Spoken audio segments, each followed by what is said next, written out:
Hey, so let's talk about simple foods and things you can do to boost your metabolism and get your body functioning better. So if you feel like your metabolism is starting to slow down and it's just not doing what it needs to do, let's do a few of these things, okay? First one, I need you to focus on water, right? It's really simple, but water is so crucial. 83% of our blood is water, 75% of our lean muscle mass is water, 74% of our brain, 22% of our bone, like I could go on and on. But the scary thing is 66% of all Americans are actually in a dehydrated state at all time. So maybe that's you.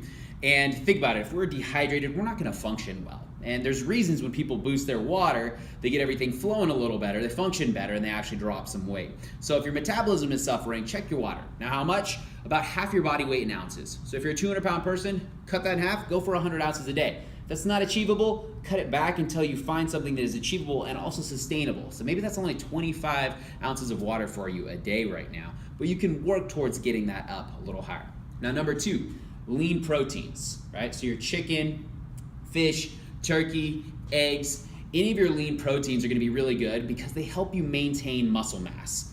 Muscle actually requires calories to maintain in and of itself. So the more lean muscle mass we can put on, which protein helps build, then the more calories we can consume, which means our furnace, our system, our metabolism is revved up and can be functioning a lot more throughout the day, right? So that's why lean proteins are super, super important.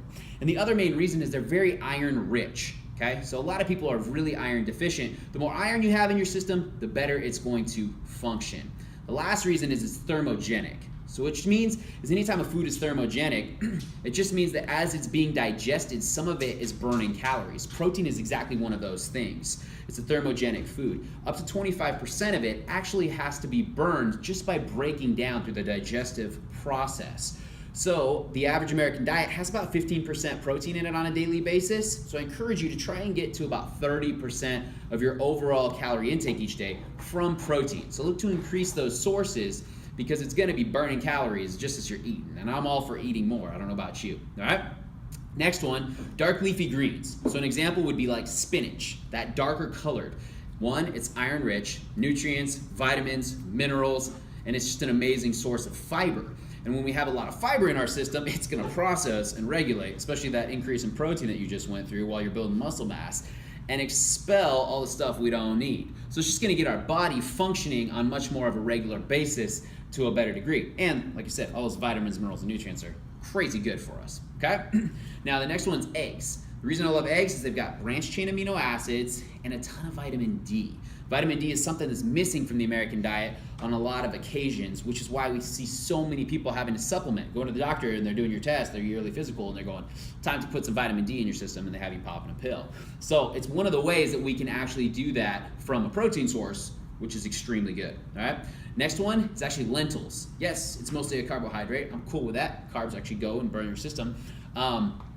But it is iron rich as well. So if you're catching a theme here, this is definitely one of them. So I want you to add that into your diet because even just a cup of lentils on a regular basis, like a cup a day, is 35% of your overall iron needs within a day's time frame. All right, so don't have to have it every day, but a little iron and a little bit of lentils goes a long way. Next one, salmon. Right? So fish in general, but I love salmon, and the main reason is because it's got omega-3. So we've got 3 types of fatty acids that our body needs in order to function, and a lot of times you hear people talking about like, oh, you need more fatty acids, you need to increase, and this is the easiest, most natural way to do it is just by eating some salmon, right? Because you have omega-3s, which only really occurs in sources like salmon, right? Tuna. You have omega-6s, which you'll find all the time in nuts and cheeses and different things. It's really easy, and actually in the American diet we have a lot of omega-6s. And then you have omega-9s, which happen through the combination of omega-3s and omega-6s naturally in the body. It's not something you can get from food. So that's why it's not that common to have a balance, because we don't get enough omega-3s, right? So if you want to get everything functioning well, like the brain, the other percentage of the brain is all fat basically, right? Then I want you to increase some salmon in your diet. And the last one, blueberries. We want to have some antioxidants in our system.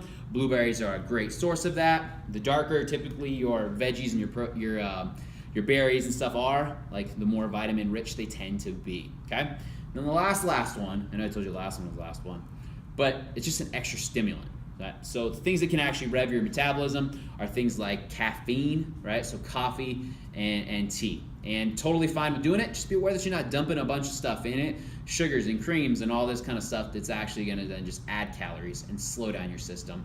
And I recommend using it as a kind of pre-workout, so before you go in, so that you can actually push a little bit harder. Don't expect to drink a bunch of coffee and just naturally lose weight. Yes, it gets the heart rate up, and people metabolize caffeine differently, so I don't want you popping like 6 cups before your 8 p.m. workout if that's the way you're working. But yes, having it a little bit before your workout can allow you to push a little harder. Just know that it takes about 30 minutes to actually get into your bloodstream. So if you ever have that friend that pops a shot of espresso or a sip of coffee and they're like, boom, I'm alive, I'm feeling good now, right? Within 2 minutes, it's placebo, but that's okay. Let them keep believing that. Don't mess with them. But it takes about 30 minutes, so plan for that. All right, those are the things I want you to focus on to boost your metabolism so you can start feeling better. If you have any questions, reach out. If you need to do any dietary things specifically, of course, reach out and we're happy to help.